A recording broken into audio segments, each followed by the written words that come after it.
So I'm Charles Withuhn, and I'm interested in justice. Last I heard, it was liberty and justice for all. So we got a trailer together. I understood it was going to be eviction day at Eaton and Cohasset Camp, and I thought, darn, normally we bring showers and supplies. What do you think these people need today? An empty trailer to put their stuff in, to move it, and a place to put it. And North State Shelter Team absolutely has a warehouse with vacant space in it. So I went and got our trailer, drove over to Eaton Cohasset Camp, happened to coincidentally pull in right behind the big leaf scooper machine. So that was 8:06. I showed up at Eaton Cohasset this morning to find at least 3 policemen and 4 public works officers and several pieces of heavy equipment. There was a big dump truck, there was dumpsters, there were other kind of skip loader things. And so, I said hi to the people. I'm familiar with the target team. Went and shook Sergeant David Bailey's hand and the other gentleman that was there, and just told him that I thought if there was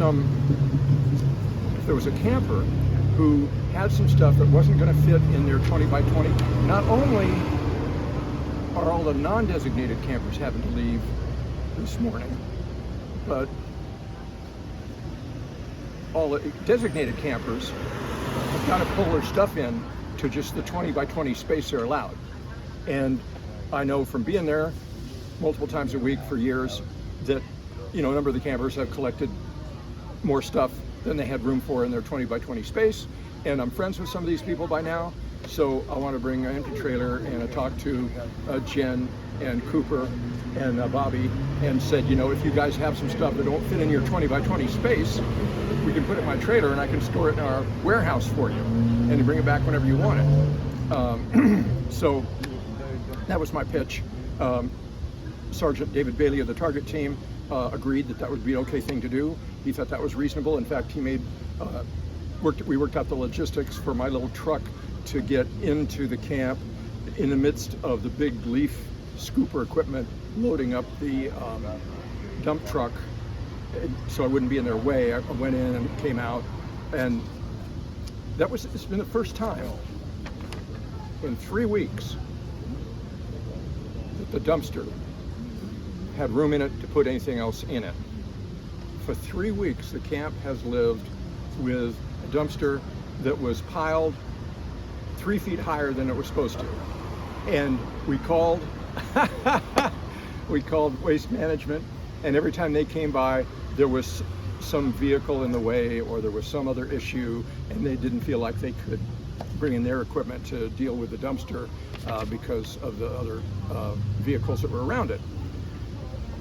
Which baffles me, because if you look at successful programs, if you look at any apartment building complex in Northern California, by and large, most of them have an enclosed area for the dumpster, so that it's secure, that neighbors can't come by and put stuff in, that only the residents can put stuff in, and it's no parking in front. There's a big sign that says tow away zone, and so that the Waste Management truck can always get the dumpster whenever they show up, no problem. For some reason, at Eaton Cohasset, for the city of Chico, this concept evaded them. And as a result, it is fair to say that the people living there did not have a convenient, effective means of waste management.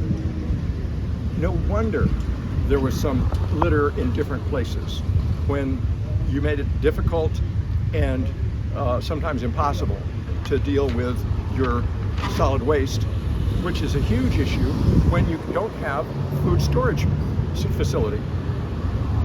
If you don't have food storage, then almost all your food has got to be prepackaged. So now you've got all this extra packaging to dispose of. It's a huge extra burden on the people and on the environment, and so that's something that could be easily addressed. We were talking to Amber Abney Bass of the Jesus Center, and she wants to come, and we're going to meet later this week and see if we can work together on encouraging some people to move to the pallets from the alternate site. And I would like to encourage her to see if we can't get a better waste management system.